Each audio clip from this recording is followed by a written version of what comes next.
As long as I can remember, my deepest desire was to reconnect with my family. Never in my life did I think this would happen.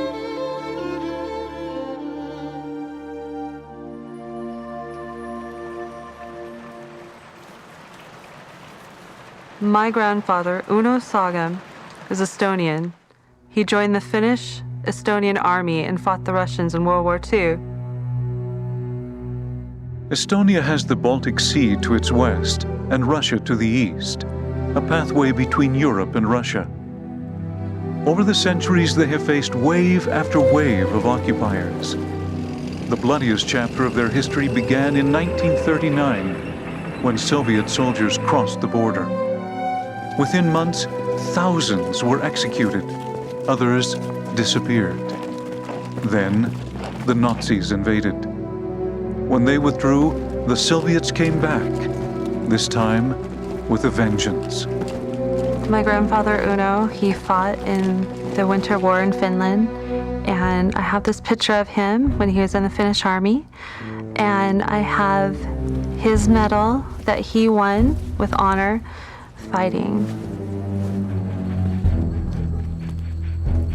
My grandfather, sometime during World War II, was captured by the Russians and put in a prison camp in which he escaped from, made his way back to Estonia, and was forced into the German army. After being in the German army for a while, he refused an order that went against his integrity, and he was sent to a prison camp to be executed the very next day.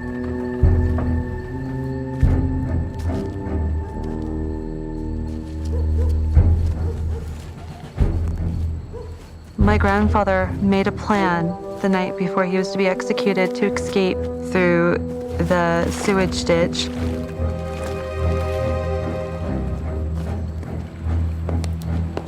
He must have found a boat somewhere and made his way out to open sea.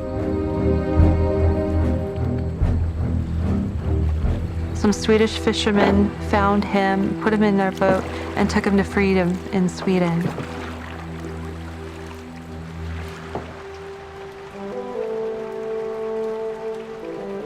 Once my grandfather escaped from Estonia, he met my grandmother Lisi in Sweden. She had also escaped from Estonia, and they fell in love and married and started a small family. Because of the Cold War, my grandfather decided that America would be a safer place to move his family, and so they picked up and moved to Washington. During the Cold War, all letters to and from Estonia were not allowed. So grandfather and grandmother, they were cut off from their families in Estonia for many, many years. Somewhere in the late 50s, early 60s, communication was opened up between the East and West again, and my grandfather was able to communicate with his mother again by letter.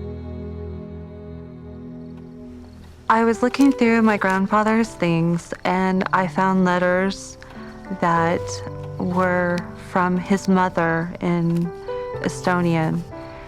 And so I started writing these addresses that I had, explaining who I was and asking them if they knew my grandparents and if they knew my family. 2 weeks later, after I written my first letter, I got a letter from Estonia, from my grandfather's mother's side of the family, and they were so overjoyed to hear from me. And immediately the letters inquired of me, when are you coming to visit? I booked tickets to Estonia right away after I got that letter. My most memorable visit was my cousin Linda. I didn't have their address up until a few days before I left, and so we just showed up on their doorstep. And when I got to the door, Linda was crying and saying, never in my life did I think this would happen. And we hugged and we cried for about 15 minutes. As long as I can remember, my deepest desire to meet them and reconnect with my family. And learning more about my grandfather as a child from my relatives, and learning the difficulties that he endured, the hardship, the heartbreak of being separated from his family. I look at his Medal of Honor from war in a whole different light, and it is a great honor to have it.